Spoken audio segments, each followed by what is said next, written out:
I'm over at my local woodland this morning. It's pre-sunrise, so the sun's going to pop up just above me here in the tree line.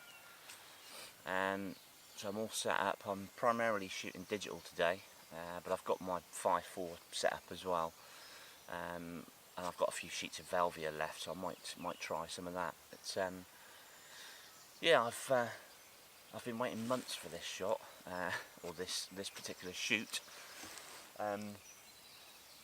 The bluebells are pretty much at their prime at the moment, so I've been coming here on and off for the last few, well, definitely the last few sort of weeks, just waiting for the right moment. So I'm all set up and ready to go. It does kind of beg the question to me, you know, bluebells are kind of a cliched picture now. I mean, if you look on social media at the moment,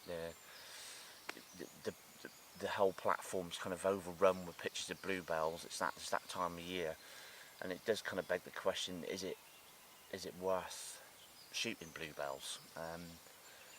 Any picture really, you know, if it's a well-known spot, is it worth going and taking a picture of it if it's already been done God knows how many times? But yeah, I think, you know, if you get into that kind of situation where you're just ticking it off the list, then yeah, that's kind of, you've kind of lost the point, I think, of why you're shooting. I mean, I'm out today because I just love coming out and shooting, basically. I'm not taking pictures of this for any particular reason. Yes, I'm recording this, but you know, commercially, it's one of those shots that will sell. But I'm not here for that reason. I'm here because I just enjoy shooting at this time of day and this kind of subject. So I think, you know, if you go out with that in mind, just enjoy the shoot and, you know, take the picture for yourself. If you can please yourself, that's kind of the main aim of this, you know. So enough waffle. I'm basically going to shoot, let's say, primarily digital this morning. I've got my my Canon 6D. I've got a wide-angle lens on at the moment, and I'm waiting for this kind of sunlight to come through, and it'll burst through the trees, and I'm hoping to get that kind of starburst effect. But I've got my longer lens as well, so I'll take a few frames where I've closed in a bit more on the subject. So I'm just waiting for the sun to come up. But it's beautiful this morning. I mean, you can hear the birds singing. It's very quiet up here. There's not a soul around. So yeah, it's nice.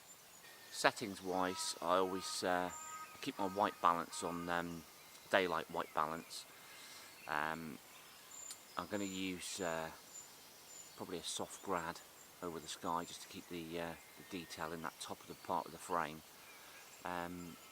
Focus point, always focus about a third of the way into the scene. So yeah, pretty simple technique wise.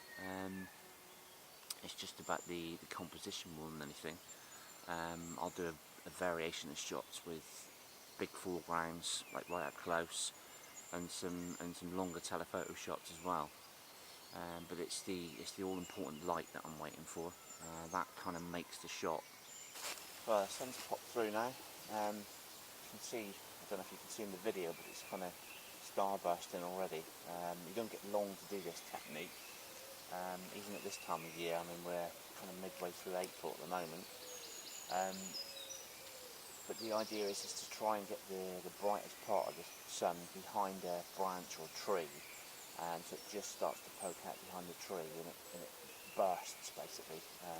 I stopped down to the f16 to make more of that kind of shape, and then, like I say, obscure the brightest part, and away you go, and you should get something like this.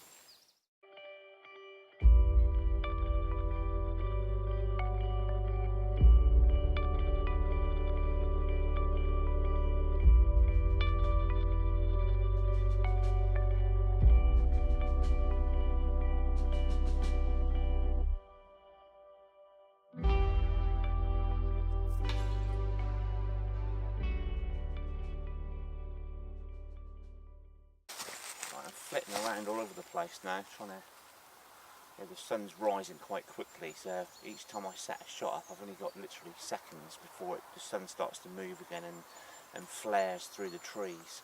You can see now as well, just up in the top here, if I can point, just on the top of the hill there, the sun's sort of streaking across now, across the bluebells in the foreground. So I'm moving quickly, so trying to capture this sun as it rises.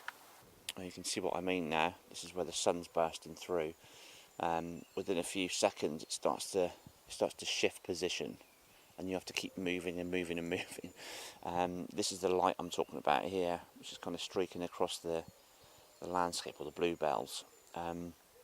Once the sun gets to a certain point, it becomes too strong to shoot straight at it, so I'll switch my position and sort of shoot sideways on, so I get all this lovely light across the flowers.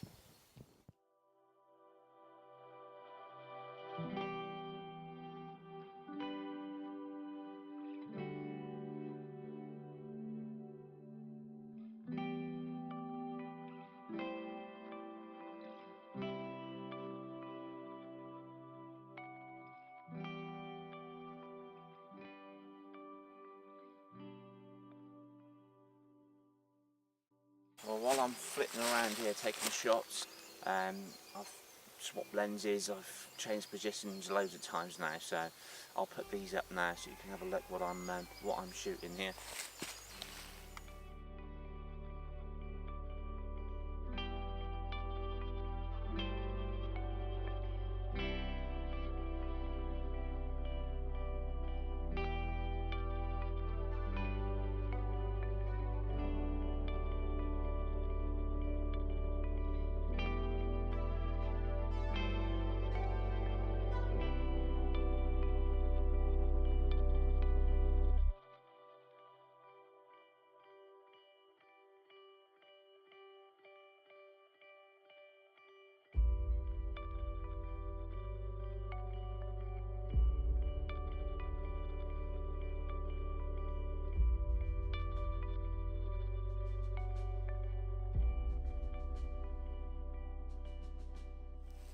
Well, I've found a nice little composition through here for a 5/4 shot.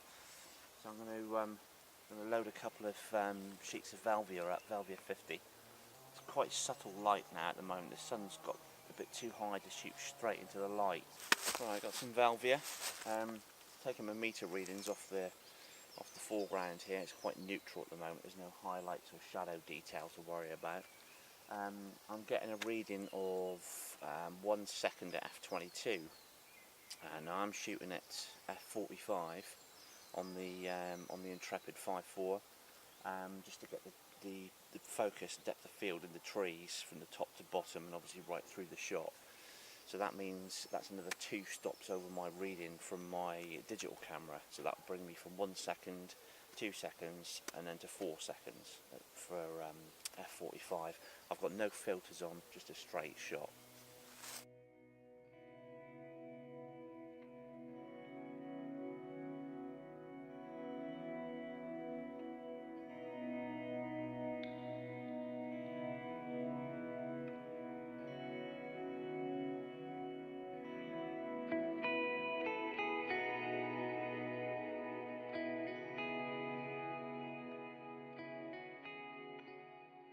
Well, that's quite a nice mix this morning.